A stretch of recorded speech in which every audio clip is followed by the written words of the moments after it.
বেশি বেতনের আশায় লিবিয়া থেকে ইতালি যাওয়াই যেন কাল হয়ে নামে সাগরের জীবনে। ভুয়া দালালের খপ্পরে পড়ে লিবিয়ার মাফিয়া চক্রের হাতে জিম্মি হয়ে বিভীষিকাময় জীবন কাটে সাগরের। আমার এলাকারই এক দালাল আমাকে মিথ্যা প্রলোভন দেখাইছে। প্রায় 15 মাস আগে পরিবারের সচ্ছলতা ফেরাতে লিবিয়ার বেনগাজিতে পাড়ি জমান ঝিনাইদহের মহেশপুর উপজেলার জামতলা পাড়া গ্রামের কৃষক ঈসা নবী ও মিনারা বেগম দম্পতির ছেলে মতিয়ার রহমান সাগর। সেখানে ক্লিনারের কাজে যোগ দেন তিনি। স্থানীয় দালাল মোজাম্মেল হক মোজামের মাধ্যমে ইতালি যাওয়ার সিদ্ধান্ত নেন সাগর। তার পরিবারের দাবি, প্রাথমিকভাবে দালাল মোজামকে দেয়া হয় 4 লাখ টাকা এবং পরে আরও দেয়া হয় 7 লাখ টাকা। এরপরই সাগর সহ আরও 5 জনকে ইতালি নেওয়ার কথা বলে আটকে রাখা হয় লিবিয়ার এক অজ্ঞাত মরুভূমিতে। পরে নির্যাতনের ভিডিও পাঠিয়ে পরিবারের কাছে মুক্তিপণ চেয়ে 36 লাখ টাকা দাবি করেন লিবিয়ার মাফিয়া চক্র। আমার ছেলে যখন ধরেন আটকায় রাখে ওই জায়গায়, ওরা তো সবসময় মুক্তিপণ চাইতো যে টাকা দাও টাকা দাও, টাকা ধরেন দিতে 32 লাখ টাকা আমরা ওই জায়গায় দিয়েছি মাফিয়া। যেইভাবে মারধর করতো, মানুষের এই কাজ কোনোদিন করে না।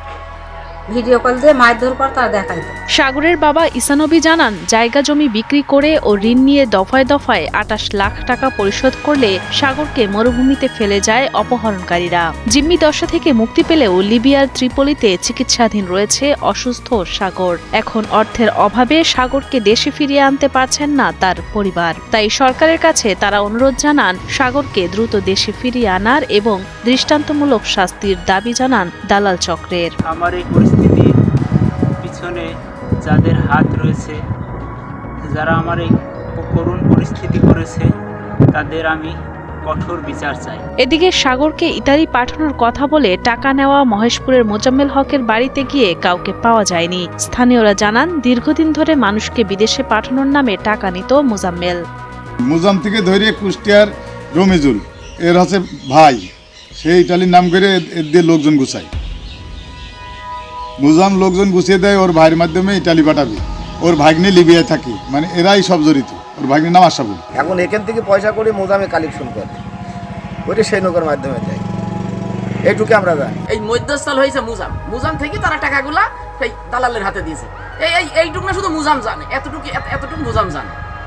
এই টাকা লেনদেনকারী মোজাম্মেল হক মোজামকে প্রধান করে 3 জনের নাম উল্লেখ সহ অজ্ঞাত আরও 7 জনের নামে মহেশপুর থানায় মামলা করেছে ভুক্তভোগী সাগরের বাবা ঈসা নবী। এ বিষয়ে মহেশপুর থানার ওসি তদন্ত সাজ্জাদুর রহমান জানান, মানব পাচার চক্রের বিরুদ্ধে অভিযান চলছে এবং অপরাধীদের ধরতে পুলিশ তৎপর রয়েছে।